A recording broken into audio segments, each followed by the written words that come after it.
皆様、こんにちは。私は2500年前、領寿仙にて、釈尊が法を説いたその場に居合わせた弟子の一人です。本日は、妙法蓮華経、分別句読本第17をお届けいたします。この章では、釈尊が説く教えの中で、仏の存在を信じ、それを受け入れる者たちに与えられる、計り知れない功徳について語られます。ただ教えに対し、頭で知識を得るだけでなく、心から真に信じること。それが、どれほど深い力を持つかを、釈尊は私たちに示されています。この章では、釈尊が強く語るシーンが続くため、今回もやや長尺となりますが、どうぞ最後までご視聴ください。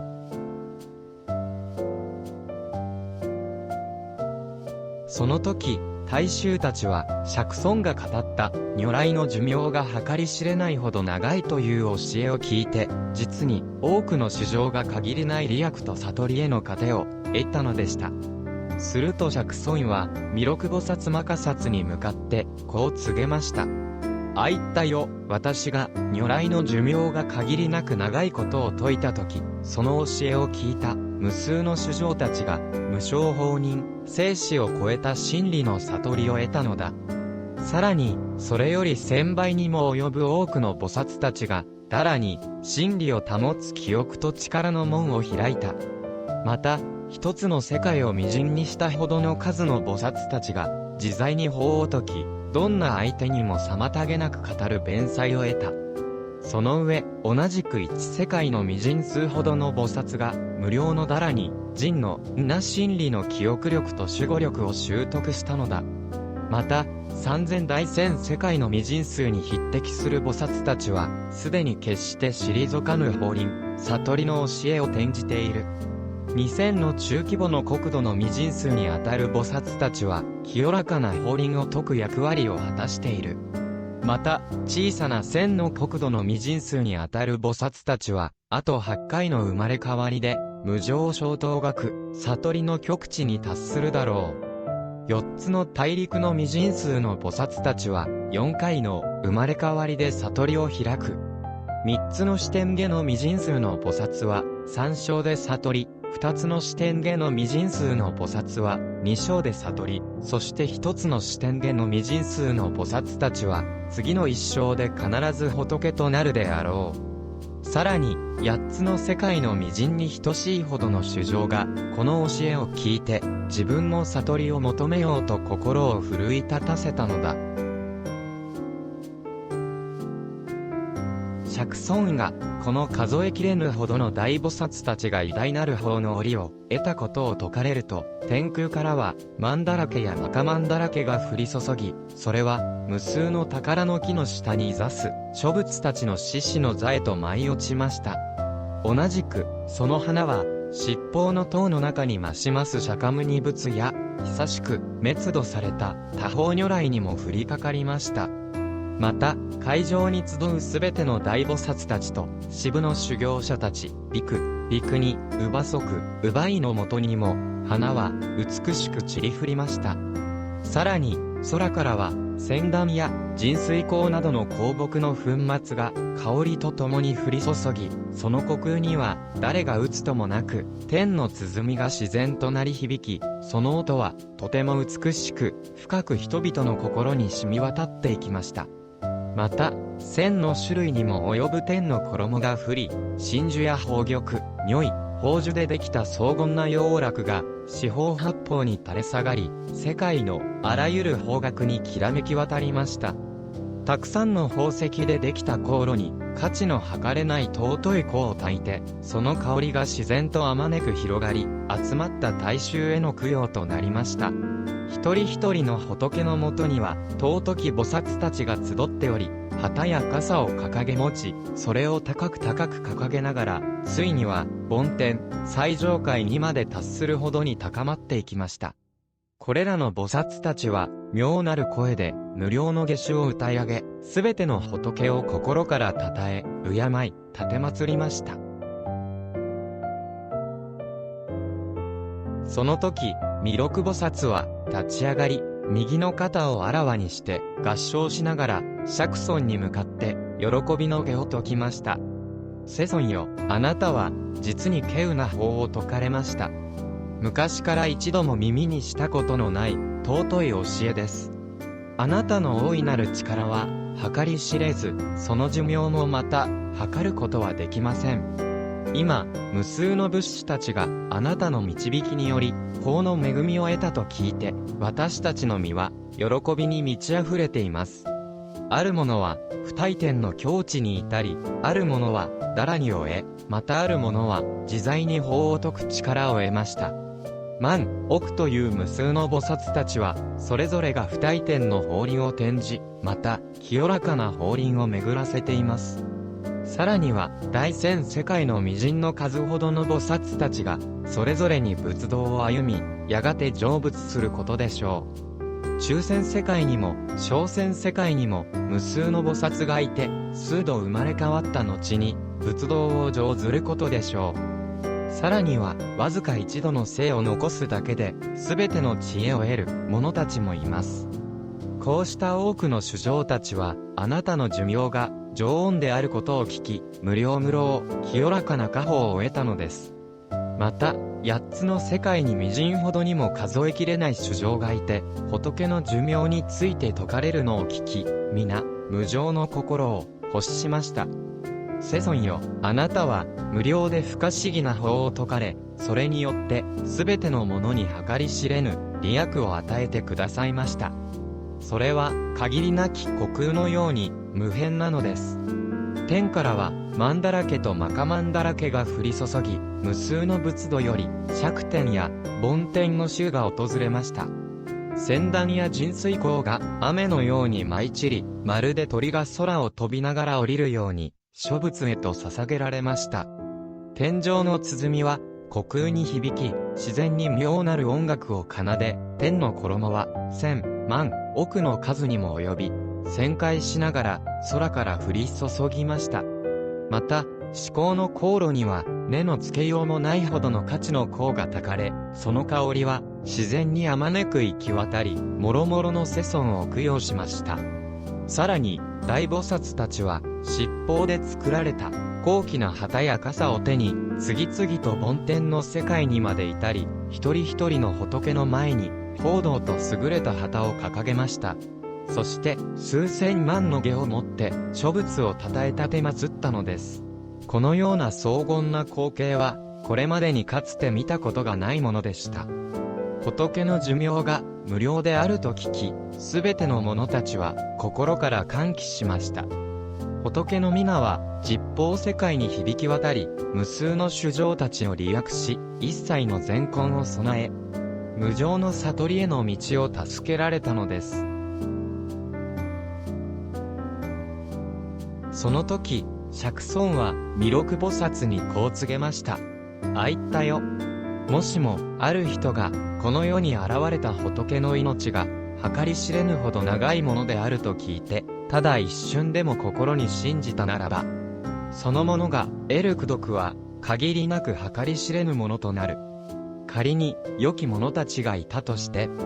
この上なき悟りを目指して、80万の苦難ゆたという長大な時をかけて、六原蜜のうち5つ、すなわち、断原蜜、伏せ、白原蜜自戒、仙台原蜜、ニンニク、ビリヤ原蜜、精進、善原蜜、禅定。これら5つを収めたとしても、そこに、般若原蜜、知恵が加わっていなければ、その功徳は、先ほどの一年の信じる心には、到底及ばないのだ。それは、100分の1でもなく、1000分の1でもない。たとえ100万億に分けたとしても、その一辺にも届かぬのだ。いかなる数学も、いかなる例えも、その差を語り尽くすことは、できぬのだ。そしてさらに言おう。そのような功徳を得た者が、仏の悟りに至る道から退くことなど、絶対にありえないのだ。そして、釈尊は、さらにこの教えを深めるために、重ねて下にして告げました。もしも、ある者が、仏の知恵を求め、遥か、80万の宮豊こうもの長い時をかけて、5つの腹蜜となる、伏せ、自戒、ニンニク、精進、禅定。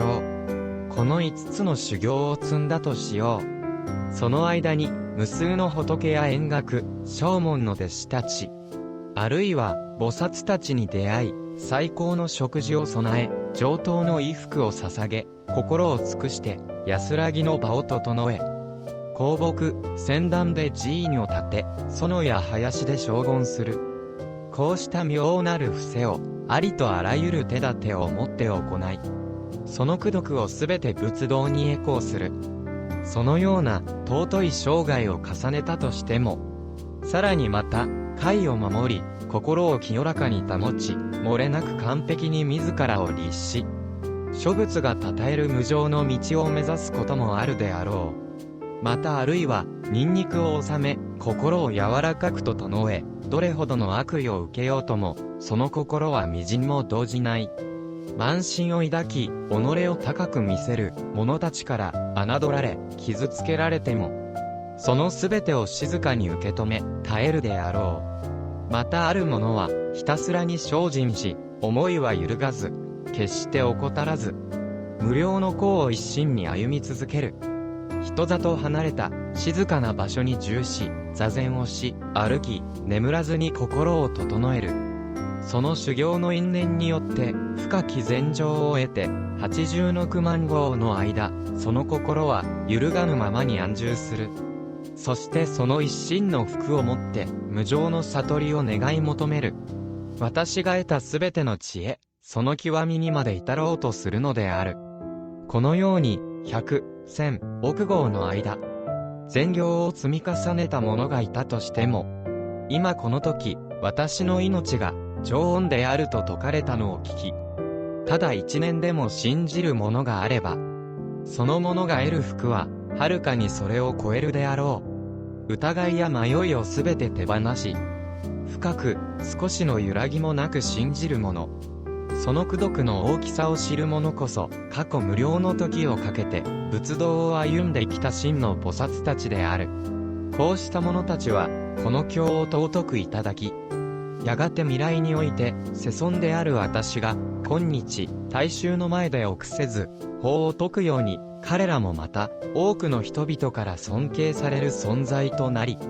道場に座して、こう語るであろう。私の命は、限りなく長く、その長き寿命をもって、無数の衆生を救うのである。まさにそのように、もし誰かが、心から深く、誠実で清らかで、よく仏の言葉を聞き、その意味を理解しようと努めるならば、そのものは、もはや何の疑いも残さぬであろう。さらに、あいったよ。もしも、仏の寿命が限りなく、長いと聞き、その意味を心から理解する者がいたならば、その人の得る功徳は、もはや計り知ることができないのだ。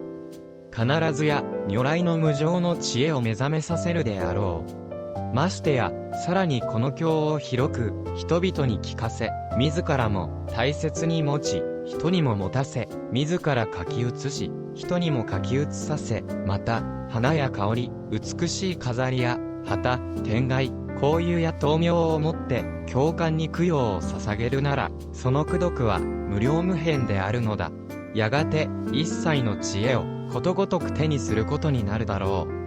う。あいったよ。もし、良き者たちが、私の寿命が、はるかに、常恩であると聞き、深く信じて理解したなら、彼らは、まさに、今、私が領受船にとどまり、大菩薩や多くの正門たちに囲まれて、説法している姿を見るであろ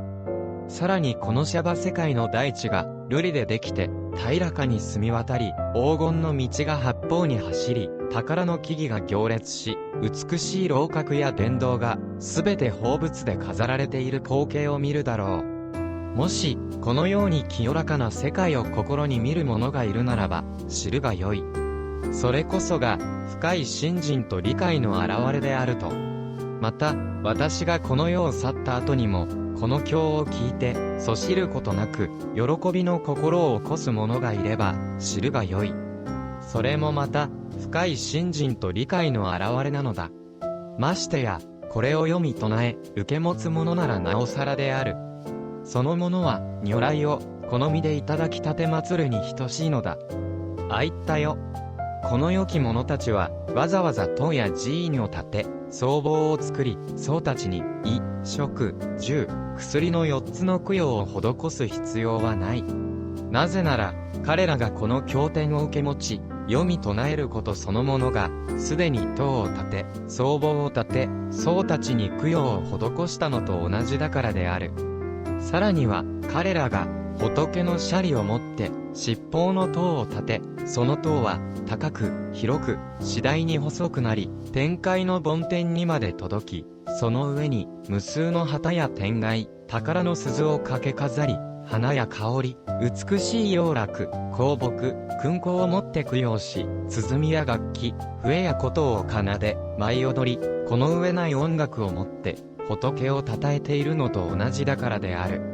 彼らはすでに、無量千万の苦行という、長き時間にわたって、この尊い供養を成し遂げたのと等しいことなのだ。と、ここで、さらに釈尊は続けます。あいったよ。私が、この世を去った後に、この経典を耳にして、もし心から深く信じ、喜んで受け持ち、自ら進んで書き写し、また他の人にも書き写させる者がいるならば、その人は、まさに壮麗なる僧帽を建立し、香木の赤線弾を使って、32の銅を作り上げたのと同じである。それぞれの銅は、ハタラの木にも等しい高さを持ち、広大にして美しく荘厳に輝き、そこには、100、1000のビクたちが安住し、園や林が広がり、澄んだ池がたたえられ、静かに歩くための道があり、深い禅定にふけるための岩屋が設けられている。衣服、食事、寝具、薬草、あらゆる生活に必要なものが満ち溢れており、こうした僧帽や銅閣が、数百、数千、数万、数億と立ち並び、その数は、計り知れないほどになるだろう。これこそ、現に、私やビク像への供養そのものである。だからこそ私は説く。如来の滅後に、もしこの経を受け持ち、読受し、他の人にも教え伝え、自らも書き、人にも書き写させ、さらに共感を敬って供養するものがあれば、そのものは、新たに塔や寺を建てたり、僧帽を作り、宗僧を供養することを、あえて別に求める必要はないのである。ましてや、経を受け持ちながら、同時に六波羅蜜となる、伏せを行い、戒律を守り、忍肉を保ち、精進し、一心に禅定に入り、知恵を磨き続ける者がいるならば、その功徳は、まさに最も優れており、無量無辺であって、東西南北、四位、上下、無限の虚空にも比べようがない。このような人は、速やかに一切主治、あらゆる仏の知恵に至るであろ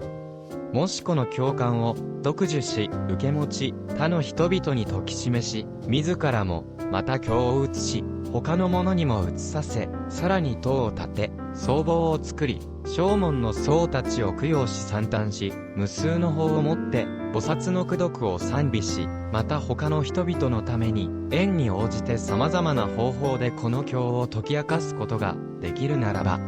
そしてまた、清らかな戒を守り、柔和な者たちと共に安住し、忍肉を尊び、怒りを離れ、志を固く持ち、常に禅定を尊び、深い禅定を得て、精進して、すべての前方を収め、鋭い知恵を持って、問いに答えることができるならば、あいったよ。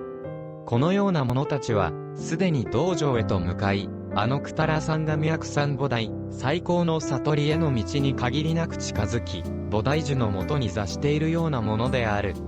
さらに、あいったよ。こうした良き者たちが、もし座し、立ち、歩みゆく、その場所においても、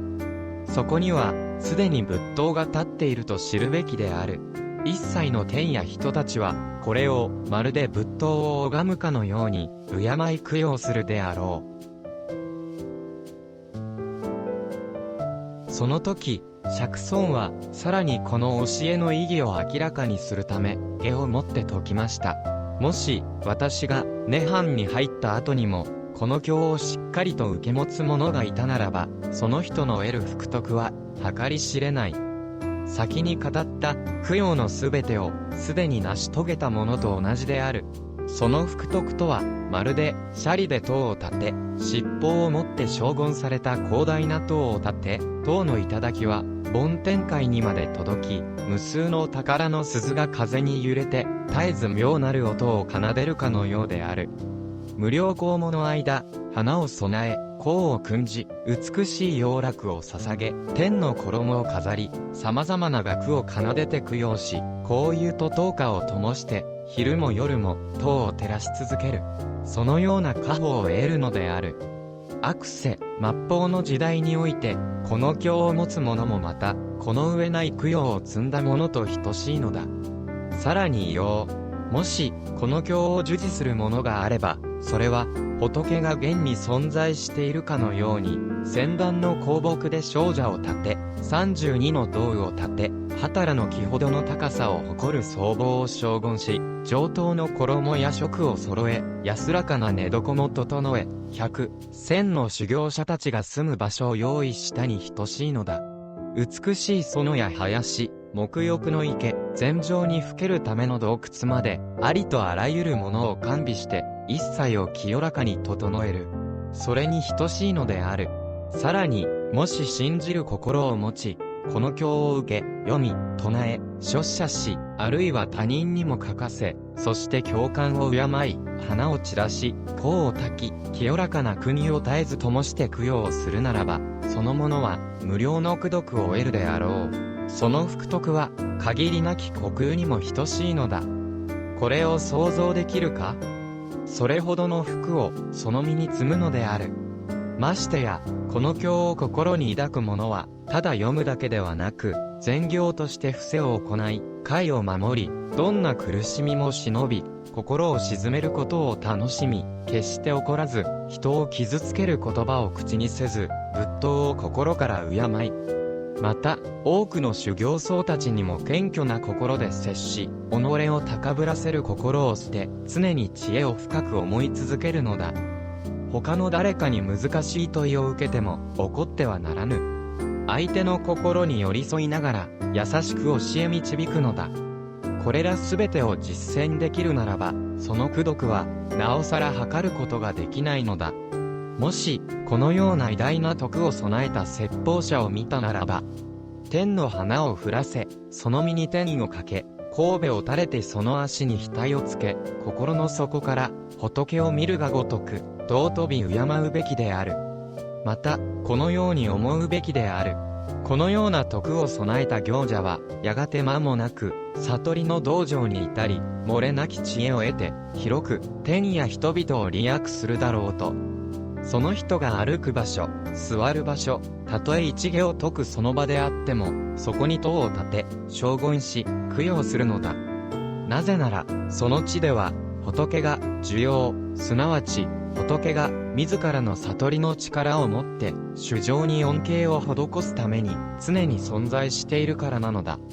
仏は、常にその美しく荘厳された地にとどまり、仏道を歩み、座して、静かに衆生を見守り、導き続けているのだ。と、釈尊は、弥勒をはじめとする菩薩たち、聖門たち、天や大衆すべてに向けて伝えて、この章は幕を閉じました。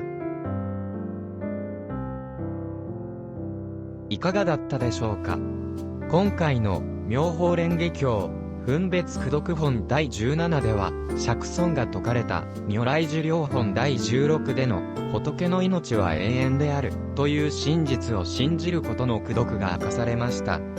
たとえほんの一年、心から信じるその一瞬の信心が、80万の国ユタの項にわたって修行し続けるほどの功徳をも超える。この驚くべき真理が、はっきりと示されたのです。また、5つの腹水、伏せ、自戒、ニンニク、精進、禅定、これらを幾年か積み重ねて実践することは、本来この上なく尊い行いです。けれど釈尊は、その上で、般若波羅蜜、仏の永遠の命を信じる知恵、これら6つの慣性があってこそ、すべての修行は、真に意味を持つのだと、私たちに気づかせてくださいました。つまり、修行や供養の本質は、信心そのものにあるということ。これは、仏教を信じるすべての人にとって、かけがえのない希望の光であり、私たちにも等しく開かれた道だと感じさせられます。そして、ここで改めて、私たちが忘れてはならないのは、この尊き教えを現代に伝え続けてくださっている出家者の方々の存在です。ビクやビクニ、つまり、ご出家されてる方々は、己を捨て、煩悩を断ち、仏の道を求めて日々修行されるそのお姿は、まさに敬意と感謝に値するものです。私たち在家者が、今の時代も仏の教えに触れ、信心を深めることができるのは、宗派を問わず、その教えを命がけで守り続けてくださる、ご出家されてる方々のおかげでもあるのです。だからこそ、私たちが、仏の真実を信じるという行いの前提には、ご出家されてる方々への敬意と、謙虚な姿勢が欠かせないということです。その心を忘れてしまっては、信心となる知恵もまた根を失ってしまうでしょう。さらに、今を生きる私たち在家の者として、もう一つ大切にしたいのは、宗派や立場、考え方の違いを超えて、互いを尊重し合う心です。信仰の形は、人それぞれであっても、仏を求める心は、一つ。非難や対立ではなく、敬意と共感を持って仏法に向き合うこと。それが、釈尊がこの章を通して、私たちに託された、信心と知恵と敬意の歩みなのではないでしょうか。今一度、この点を踏まえ、私たちも日々、共に仏道を歩めて参りたく思います。それでは、本日の動画はここまでです。今回は、妙法蓮華経の、分別功読本第17についてお話ししました。次回は、随記功読本第18の深い教えについてお話しします。もしこの動画が皆様の心に響いたら、ぜひ、チャンネル登録といいねボタンを押していただき、この動画をあなたの周りの方にお勧めされることも、釈尊が求める仏の道、大乗の道にもつながることでしょう。皆様の感想もコメントでお寄せください。次回も、釈尊の教えをわかりやすくお伝えします。それでは、またお会いしましょう。南無妙法蓮華経。